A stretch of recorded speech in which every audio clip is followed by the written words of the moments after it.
Hello friends, my name is Amit Agarwal. In the year 2012 मैं अपनी family के साथ अमेरिका मूव हो गया था। मैं, मेरी वाइफ और मेरा बड़ा बेटा जो उस समय 2.5 साल का था, और 12 साल तक न्यू जर्सी में ही थे। This year 2024 we decided to come back, जब मेरा बड़ा बेटा 10th स्टैंडर्ड में एंटर कर रहा है और वहीं पे मेरा छोटा बेटा भी हुआ जो अब 4th ग्रेड में है। जब हम यहाँ आए तब काफ़ी लोगों ने हमसे पूछा कि तुम लोग अमेरिका से वापस क्यों आ रहे हो। इनफैक्ट हमारे जो फ्रेंड्स और रिलेशंस अमेरिका में भी हैं वो भी काफ़ी सरप्राइज थे, लेकिन फिर भी हमने डिसीजन लिया। उसके पीछे काफ़ी सारे रीजंस हैं और इस वीडियो में मैं वही सारे रीजंस आप सबके साथ शेयर करूंगा। So once again welcome to my channel NRI life. Initially मैं आपको थोड़ा अपने बारे में बताता हूँ। मेरी शादी हुई 2007 में। मेरी वाइफ एक सॉफ्टवेयर इंजीनियर है। उस समय वो टाटा कंसल्टेंसी सर्विसेज में जॉब करती थी। मैंने MBA और इंजीनियरिंग ख़त्म किया and I started working for Mahindra and Mahindra at that time, and उसके बाद LG इलेक्ट्रॉनिक्स। 2012 में my wife got an opportunity to move to the US for a short term project, और उनका वीज़ा था L1B पे स्पाउस के लिए ED मिल जाता है। तो हमने डिसाइड किया कि चलो शॉर्ट टर्म के लिए हम भी चलते हैं। इनिशियली हम लोग यही सोच के आए थे कि 4-5 ईयर्स हम US में रहेंगे। मेन रीज़न उस समय जाने का 2 थे। पहला था फाइनेंशियल स्टेबिलिटी, जो US में हमें बेटर मिल सकती थी, और दूसरा था मेरे बड़े बेटे की तबीयत। उसको ब्रोंकाइटिस का इशू था, तो हमें लगा कि शायद वहाँ जाके बेटर वेदर मिलेगा, और हुआ भी वैसा ही। वहाँ जाके उसकी तबीयत बहुत अच्छे से सेटल भी हो गई। बहरहाल, तो ये 2 मेन रीजंस थे उस समय, जब हमें लगा कि 2012 में after about 4-5 years of my marriage हम लोग US मूव हुए from Delhi. So around March 2012 में हम लोग US के लिए मूव कर गए। New Jersey was our base location. वहाँ जाके मैंने EAD के लिए अप्लाई किया। अबाउट 3-4 मंथ्स में मुझे विंडम होटल ग्रुप्स में जॉब मिल गई, डेटा एनालिटिक्स में। मेरा बैकग्राउंड भी था वेब एंड डिजिटल मार्केटिंग में, तो मुझे जॉब की इतनी परेशानी वहाँ पे हुई नहीं, because digital marketing provides a lot of job opportunities across the globe. So around June मैंने काम स्टार्ट करना शुरू कर दिया था, within a couple of months. So our US journey you can say started in the year 2012 around June-July, when my wife was working with TCS। I started working with Wyndham hotel group and we had a son who started in pre school. सच कहूँ तो शुरू में 1 साल काफ़ी problems आई। छोटा बेटा था, तबीयत खराब रहती थी, स्कूल उसको डे केयर में छोड़ के जाना पड़ता था, तो बहुत चैलेंजिंग टाइम था, बट धीरे धीरे वो निकल गया। And then we were blessed with a second child. मेरा छोटा बेटा वहीं पे पैदा हुआ, and then time started flying. 5 years down the line we purchased a house in Livingston, New Jersey. I switched jobs, so did my wife. मैंने करीब 3 साल विंडम होटल ग्रुप में काम किया, करीब 1.5 साल 2 साल पैनासोनिक में काम किया, और उसके बाद करीब 8 साल रेजरफिश में काम किया। सो इन अ नटशेल 12 साल में वी बोथ वर एम्प्लॉयड। अच्छा, इस बीच में एक और हुआ कि Wyndham hotel group filed for my H1B, तो मैं L2 EAD से निकल के अपने H1B वीज़ा पे आ गया था, और फिर H1B को ही ग्रीन कार्ड में आगे चल के फाइल किया गया। तो इस तरह मेरा वीज़ा सिचुएशन US में सिक्योर था। और ये जर्नी जो मैं आपको बता रहा हूँ, मोस्ट ऑफ यू जो आप सुन रहे हैं, आपको आइडिया रहेगा कि ज़्यादातर इंडियन पॉपुलेशन का सेम जर्नी रहता है। They go on a visa, then they get their H1B either filed or transferred, and then that's how they start their US journey. So in a nutshell 12 साल में हम लोगों के पास US में घर था। Both of us were earning pretty well. We were settled in New Jersey and we made a family, 2 kids, the elder one being 14 and the younger one being 9. Now comes 2024. अच्छा, आगे बढ़ने से पहले मैं आपको थोड़ा सा US लाइफ के बारे में बताना चाहता हूँ। US में लाइफ बहुत ही कूल है, एक बहुत ही हाई स्टैंडर्ड ऑफ लिविंग है। सच कहूँ तो आप खुल के लाइफ जी पाते हो, बहुत कुछ है करने के लिए, आप अच्छा पैसा कमाते हो, बेसिक फैसिलिटीज सबके पास होती हैं, घूमना फिरना, फ्रेंड्स, ये सब कुछ एक लाइफ का पार्ट बन जाते हैं। And I mean even before you realise you start enjoying the US way of living, और वो हमको भी बहुत अच्छा लगा। हम चारों ने ही बहुत अच्छे से US की लाइफ को जिया है। बहरहाल, कहने का मतलब ये है, एक अच्छी फुलफिलिंग लाइफ US का सिस्टम देता है। लेकिन एक बात है कि ये फुल पिक्चर नहीं है। तो US में जैसे प्रोज हैं वैसे ही कुछ कॉन्स भी हैं। ये सारे मेरे लिए वैलिड नहीं है, जो मेरे रीजंस हैं मैं आपके साथ अभी डिस्कस करूँगा, but in general American way of life में फॉर इमिग्रेंट्स मेजर प्रॉब्लम्स आ सकती हैं around visas, around your family visas. Even अगर आपके पास ग्रीन कार्ड नहीं है तो आगे जाके आपके बच्चों के लिए issues with the visa. Another one is like gun culture, बच्चों का आपस में इतना ओपनली ना खेलना, like you know the formality in the system या formality in the culture like play dates and things like that. Another key challenge that Indians face in America is the distance from India, और ये सबसे ज़्यादा feel हुआ during Covid times when international travel was banned. So when you're living abroad, any country and outside your own country, these challenges are bound to happen। तो ये ऐसा USA के साथ यूनिक नहीं है, ये किसी भी NRI community across the globe all the countries के साथ ये चैलेंजेस हैं। तो वो चैलेंजेस US के साथ भी थे, कुछ यूनिक नहीं थे। Our 12 years in US was a mixed bag of very positive emotions, very positive experiences and a few negative experiences as well. Okay, but even with the scale being more towards the positive experiences, हमने decide किया कि हम लोग वापस आएंगे अपनी country and we will have a life in India. अब मैं आपको बताता हूँ वो मेन रीजंस हमारे क्या थे। सो जैसे कि मैंने आपको बताया, we were well settled in US for 12 years. India आने के हमारे 4 मेन रीजंस हैं और मैं एक एक करके आपको उनको समझा पाऊँ कि हमारे क्या रीजंस थे। सबसे पहला रीज़न मैं आपको बात करता हूँ अराउंड फैमिली। देखिए, जब आप किसी भी कंट्री में रहते हैं, जब आप इंडिया से बाहर रहते हैं, तो एक बात मान के चलिए कि आप अपनी कंट्री से अपनी फैमिली को पीछे छोड़ के जा रहे हैं। नो मैटर आप साल में 1 बार आ पाएँ, 2 बार आ पाएँ, बट ये सच है कि आप तभी आ पाएंगे जब टाइम अलाउ करेगा। आप हर छोटे मौके पर, हर त्यौहार पर, इम्पॉर्टेंट ओकेजन्स पर 90% ऑफ द टाइम्स तो नहीं जा पाएंगे। बाहर रहने का मतलब ही ये है कि आप अपनी लाइफ को इस तरह एडजस्ट करके चलें। लेकिन जैसे जैसे हम लोगों ने वहाँ पे टाइम स्पेंड किया, हमने ये रियलाइज़ किया दैट ये एक बहुत बड़ा ड्रॉबैक है ऑफ लिविंग आउटसाइड इंडिया। आप चाह कर भी फैमिली को उतना टाइम नहीं दे सकते जितना आप देना चाहते हैं। जब आप इंडिया आते भी हैं then you are more like a guest. आप उनके डे टू डे सुख दुख में साथ नहीं हो सकते। सच है बाहर जाने से आप फाइनेंशियल सपोर्ट कर पाते हैं अच्छा, लेकिन जब आप कुछ टाइम बाहर रह लिए, जब वो फाइनेंशियल सपोर्ट की नीड ख़त्म हो गई, फिर क्या? तो वो एक मेजर ट्रिगर था। 2020 में कोविड हिट हुआ, उस दौरान हमने काफ़ी बुरा वक्त देखा। थैंकफुली हमारे मम्मी पापा सेफ रहे इंडिया में, लेकिन मजबूरी समझ में आई कि आप तभी जा सकते हैं जब वक्त अलाउ करता है, और you are not that free to travel. आप पेरेंट्स को भी फ्रीली बुला नहीं सकते अपने पास। मैंने फील किया कि फैमिली सिर्फ हम 4 नहीं हैं। What makes a family is all of us together. हम नॉर्थ इंडिया से हैं, एक्सटेंडेड फैमिलीज होते हैं, कज़न्स, मामा, चाचा, उनके बच्चे, लेकिन US में आप 4 हैं और फ्रेंड्स हैं। So that's it, right? That's your family. उसके बाद आप इंडिया आते हैं एज गेस्ट आते हैं, और आप अपने सारे काम पूरे करते हैं, अपने माँ बाप का ख्याल रखते हैं, लेकिन एक डे टू डे कनेक्ट तो सर्टेनली मिसिंग रहता ही है लाइफ से। तो वो एक हमारे लिए ट्रिगर था या रीज़न था कि हमें लगा कि 12 साल हो गए हम इस तरह की लाइफ जी रहे हैं जिसे हम फुली इंजॉय नहीं करते। एक मिसिंग पीस हमेशा रहता है हमारी लाइफ में। जिस गोल को लेकर हम गए थे वो गोल हमने अचीव कर लिया, लेकिन फाइनेंशियल नीड्स और फाइनेंशियल ड्रीम्स का कोई एंड तो होता नहीं है। और ये सच भी है, राइट? मैं आपको एग्जांपल देता हूँ। जब हम गए थे तो हमारे पास एक घर हमने बुक करा रखा था नोएडा में। हमने सोचा था कि इसकी EMIs पूरी हो जाएंगी तो हम वापस आ जाएंगे, लेकिन उसकी EMIs पूरी करने के बाद हमने नोएडा में ही 3.5 BHK बुक करा लिया। 2019 में उसकी EMIs भी पूरी हो गई, तो फिर हमने एक विला बुक करा लिया, एक और प्रॉपर्टी खरीद ली।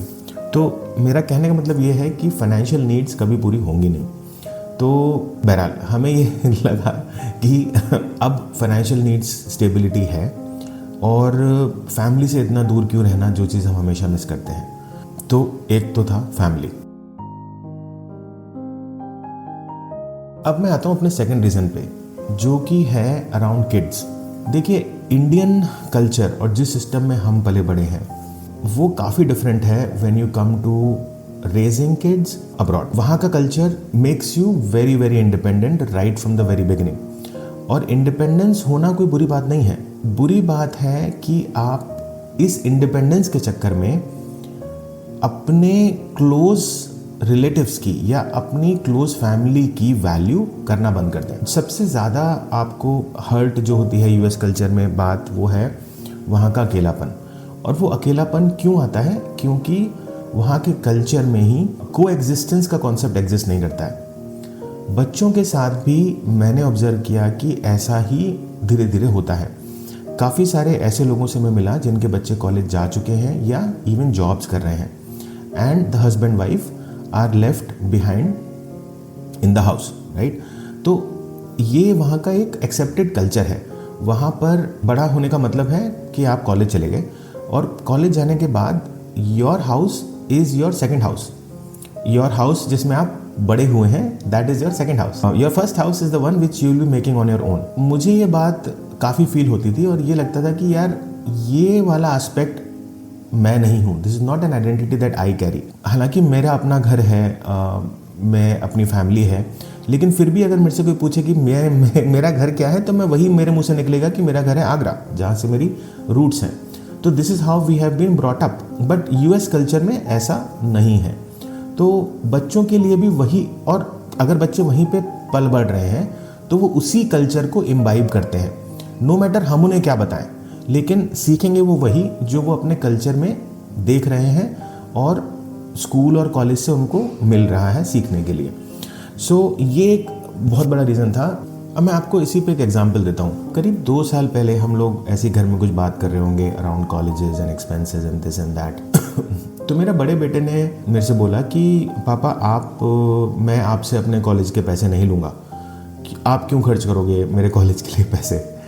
बहरहाल वो तो एक ऑनेस्ट वे में एक बात कह रहा होगा, बट मैं जो कल्चर की बात कह रहा हूँ ना, वो वहीं से आती है। You know, the American system teaches kids to grow up as individuals, independent, completely independent on themselves.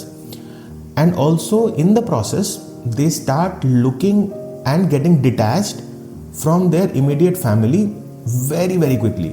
जो चीज़ इंडियन कल्चर में शायद 30, 35, 40 साल में आती होगी या नहीं भी आती होगी, वो यूएस कल्चर में एक 12 साल का बच्चा, 14 साल का बच्चा भी समझ रहा है या बोल रहा है कि आपके पैसे आपके हैं, मेरे पैसे मैं अपने आप अरेंज कर लूँगा। अब हो सकता है इसमें अच्छाई हो इस सोच में, बट एटलीस्ट मैं जिस सोच से बड़ा हुआ हूँ, ये मेरे लिए एक अच्छा सिग्नल नहीं मैं मानता इसको, या मैं इस तरह के बिहेवियर को। तो मैंने उसको समझाया, बट मैंने आपको सिर्फ एक एग्जाम्पल के लिए बताया कि कैसे एक यूएस सिस्टम में जब बच्चे बड़े होते हैं, you know, the kind of challenges they face and the kind of cultural differences that they have to face every day.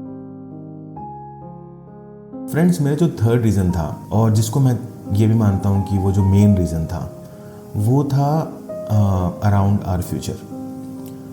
हमें जैसे जैसे हम उस कल्चर में अपने दोस्तों के साथ मिलते गए, हम बहुत सारे ऐसे लोगों से मिले जो कि 10 साल पहले, 20 साल पहले अमेरिका मूव हुए थे और धीरे धीरे उन्होंने वहीं पे अपनी लाइफ बनाई। बच्चे कॉलेज में चले गए और बच्चों ने अपनी लाइफ्स बनाई। उनसे मिलकर मुझे हमेशा एक चीज़ महसूस होती थी कि उनकी ज़िंदगी में एक खालीपन है।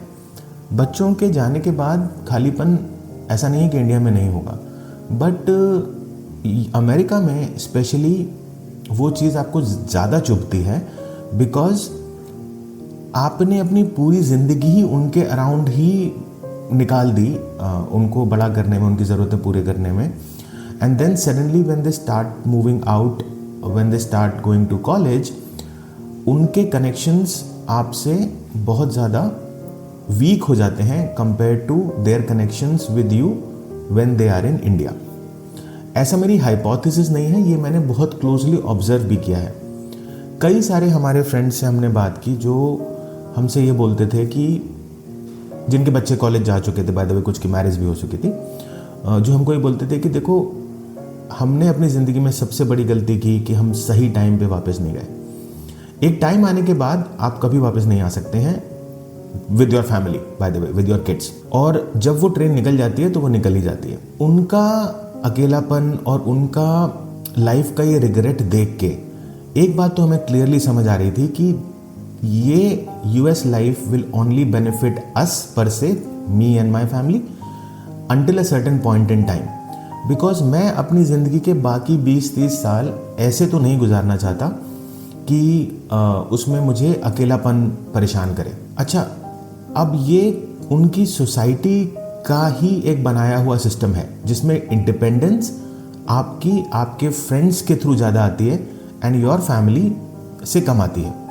तो और फ्रेंड्स में भी क्या है कि बिकॉज इट्स हम इमिग्रेंट्स हैं, मूविंग पॉपुलेशन है, तो फ्रेंड्स भी आते जाते रहते हैं। कोई आया, किसी का वीज़ा चला गया, किसी का जॉब चेंज हो गई, तो फ्रेंड्स भी परमानेंट नहीं है।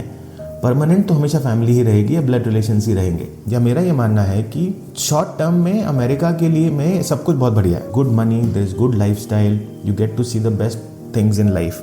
But in the longer run, after your kids have gone to college, the same life style, the same American culture is going to come back and haunt you, and that is what I say is the worry of future that exists in the American culture.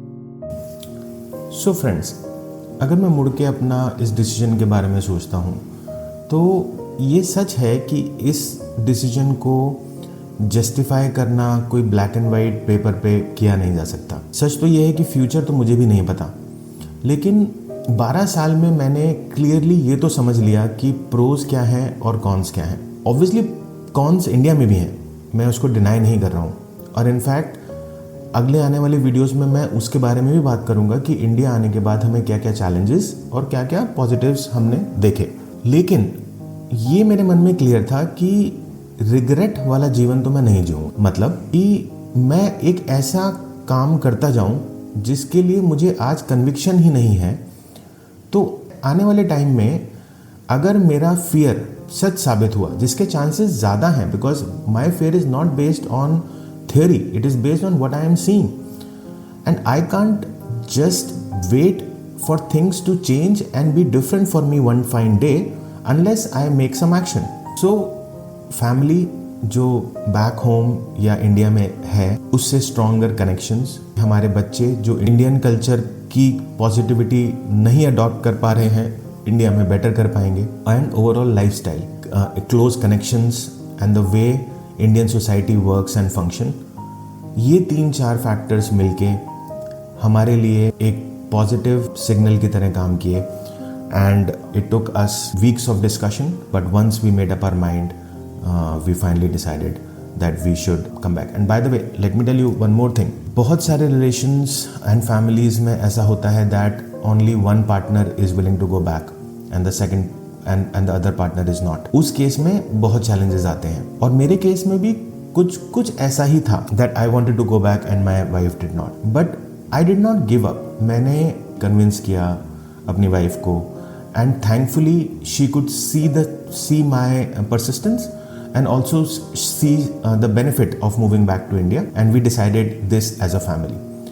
आप कभी भी ये decision अकेले नहीं ले सकते। आपकी family में आपकी वाइफ, आपके of course parents, but most importantly your wife and your kids must be in sync, because ये डिसीजन उनको काफ़ी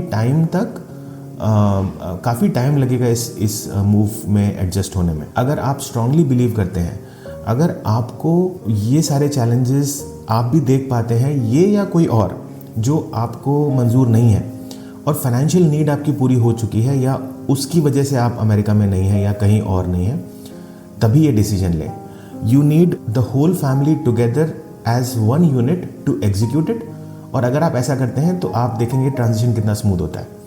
आप देखेंगे कि there is so much happiness irrespective of the place you live, but until and unless you embrace it, you are not going, and you cannot embrace it all alone.